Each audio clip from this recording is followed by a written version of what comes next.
I don't just talk about other people's stuff, I also make my own. Books in particular. To date, I have 4 books you can check out on Amazon. Operation Red Dragon: The Daikaiju Wars Part 1, Occult Mafia, Emerald of Maddox City, and the short story collection Assorted Absurdities, Tales of Kaiju Punk and Other Genres. Hop on down to the description for Amazon links to all 4 books. Enjoy whichever ones you read, and enjoy the video.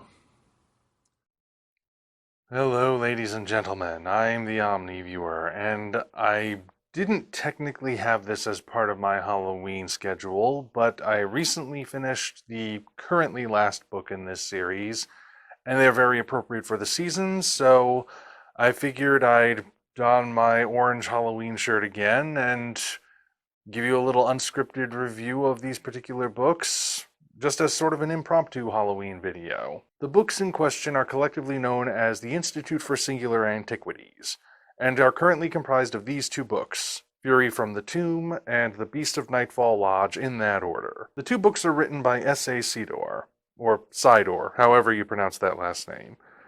Up to this point, he was mostly known for writing dark crime thrillers, as it says in his bio, but these books are of the pulpy horror fantasy variety, and they are definitely interesting. Like, even among horror novels, these feel different. The premise is this. It follows the Institute for Singular Antiquities, a special organization that goes about collecting various different artifacts from all around the world, particularly those which are unusual in nature, which more often than not means supernatural. The group is comprised of 4 members. There's Evangeline Watterson, the wealthy heiress who founded the whole organization, Rex McTroy, a gunslinging cowboy who's as tough as nails, Yang Wu, a young Chinese busboy they picked up along the way on their first adventure, and Ram Hardy, an Egyptologist who serves as our narrator and therefore our primary protagonist. Everything we see is through Ram Hardy's eyes.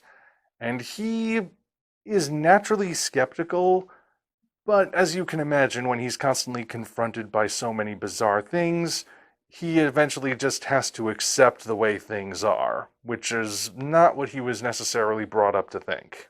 The first book, Fury from the Tomb, is a mummy story. And let me tell you, if you were disappointed with the 2017 version of The Mummy, the one that was supposed to start the Dark Universe, if you didn't like that, this book will thrill you because it is exactly what that movie should have been. It has everything you could possibly want from a good mummy story. The mummy himself, who is the primary antagonist, is a very menacing figure, very psychological in a lot of ways. I guess it's sort of like if 1930s Imhotep and 1990s Imhotep were merged together. But there's even more than just that. There's a gang of Mexican banditos who are led by a fiendish man who might not actually be human, but I won't actually spoil what that's all about. There's the mystery of Yang Wu's parents, who come in to help, but they have a secret of their own.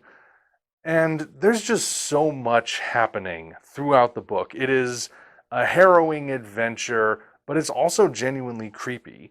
It's like Doc Savage by way of the Universal Monsters, or Indiana Jones for those of you who aren't familiar with Doc Savage. It's got that nice balance of this is a thrilling adventure full of traps and puzzles, but there's also a genuine monster at the heart of it who is a genuine threat and is out to get the protagonists. The second book, The Beast of Nightfall Lodge, goes in a very different direction. In this book, the group is called out to the eponymous Nightfall Lodge down in the southwest in the middle of winter because there's some sort of monster stalking the grounds of this wealthy adventurer. And at first, nobody's really sure what it is. They just know it's not a common animal. And the guy is making a game out of it. He offers up this prize, which he claims to be an ancient biblical artifact, to whatever team can track and either capture or kill the beast first. He prefers capture, of course, because he wants to put it on display. But as the members of the Institute and the other hunters called to the lodge start going out and trying to search for this thing, there's so much that winds up making you wonder exactly what is real.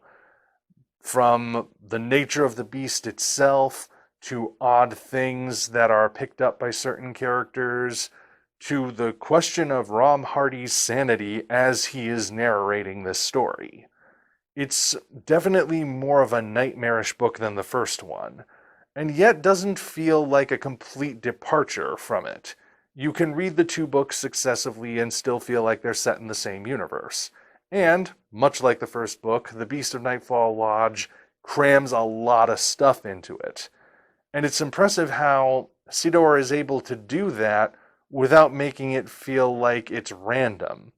The way he presents all of these things is just sort of natural. He doesn't necessarily spell out what every single thing is. Some stuff he just alludes to and trusts you enough to figure out what it is from there. But it's presented so naturally that as each new element is introduced, you just find yourself thinking, oh, well, sure. We already know that crazy things X, Y, and Z are part of this universe, so why not crazy things Q, R, and S? They'll fit in as well as anything else. In some ways, you could say these books subvert expectations a lot of times. Not that they are themselves subversive, but they do have some clever subversions woven throughout. For example, Rom Hardy may be the main protagonist, but he's not the hero. Rex McTroy, the square-jawed gunslinging cowboy, he's the hero. He is the guy who fights to get things done and who gets the ladies' attention and who most of the really interesting kind of or almost borderline superhero stuff happens to. Whereas Rom is the intellectual who wants to be involved, but isn't necessarily as equipped to handle action as McTroy is. Yet we're seeing everything from his perspective. So technically he's the hero, and he does have some weird stuff happen to him, and oftentimes winds up playing a significant role in bringing things to a head and defeating evil. But that's not to say he ever gets treated like a hero for it. In a traditional story, Rom would be the sidekick, and he don't get no respect at all. The books also tend to go for the less obvious kinds of monsters. For example, I know that a mummy is a pretty traditional monster, but even the mummy is not necessarily depicted in the typical way. He's not just the shambling, bandaged corpse that remains mute. He's more of an active psychological presence throughout. A proper villainous evil that's just between being corporeal and nebulous, which makes him even more menacing because you're not entirely sure which way he skews more towards. There are vampires that appear in the first book, but not the traditional Bram Stoker kind of vampires. In fact, not even a Western variety of vampire. But I'll just leave it at that, because it is a bit of a spoiler to say more. Then you have the second book, which gets into Native American folklore and shapeshifters that are not werewolves, but definitely wear something, and even introduces, or at least hints at, the idea of extraterrestrials at one point. The books manage to spread out. They manage to collect a bunch of different odd things and bring them all together, much like the Institute itself is designed to do. So it's very appropriate the way it all comes together. That's not to say that everything comes together perfectly, mind you. In The Beast of Nightfall Lodge in particular, there are some things that just don't get explained. Minor spoiler here, but it's really not that big in terms of how it affects the greater plot. But in The Beast of Nightfall Lodge, Rom has conversations with a dog. A dog that is not imaginary. It lives at the lodge, everyone can see it, but he has conversations with this dog who talks back, and it seems to talk back only to him. The first time it happens, the event is so bizarre that at first it seems like it might just be a dream, and that's initially what everyone writes it off as. As the book continues, though, Rom is wide awake, and he's still having these discussions with the dog. And it's never explained how the dog is able to talk or why it's talking only to him. Did it need an explanation? Maybe not. But it felt like it was part of the whole thing of Rom's general sanity slippage during that whole story. So the fact that it goes unresolved feels a little weird. But that's ultimately kind of a minor nitpick to the story. Like I said, at the moment there are only these 2 books. And they are darn good books, too. I have no idea if there's going to be a 3rd one. Though, without getting into spoilers, I will say I'm not entirely sure how there could be a 3rd one. Again, I won't give away the ending, but it's the way in which the Beast of Nightfall Lodge ends that makes me wonder how it could possibly continue.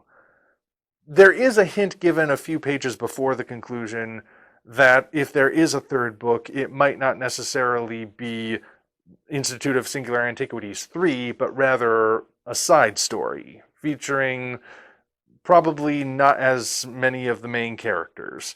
But I don't want to get into too many details. The point is, I'm not sure how a 3rd book could materialize, but if these 2 books are the only ones we get, they are darn good ones. And they're fast reads, too. Even I, who likes to savor the books he reads, got through them relatively quickly. So don't let the seeming thickness of them fool you. They are fast reads, but not like they're in a hurry or they're rushed or something. So if you ever see a copy of them, I do recommend checking them out. They're interesting little books that feel like a nice throwback to classic horrors and adventures, but with a more modern spin. Not so modern that it feels anachronistic, but it just does things a little bit differently. Kind of like what I did with Occult Mafia. But I may as well plug my own book too, right?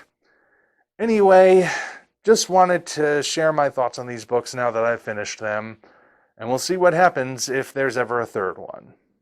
Until such time as we meet again, this is the Omni Viewer signing off. Congratulations, you reached the end. If you enjoyed this video, you might want to consider supporting us on Patreon. Of course, the other way to support us is to go to Amazon and check out our books. Operation Red Dragon, The Daikaiju Wars Part 1, The Occult Mafia, Emerald of Maddox City, and Assorted Absurdities, Tales of Kaiju Punk and Other Genres. Also check the description for links to DeviantArt and other platforms we operate. Thank you all for watching. We'll see you next time.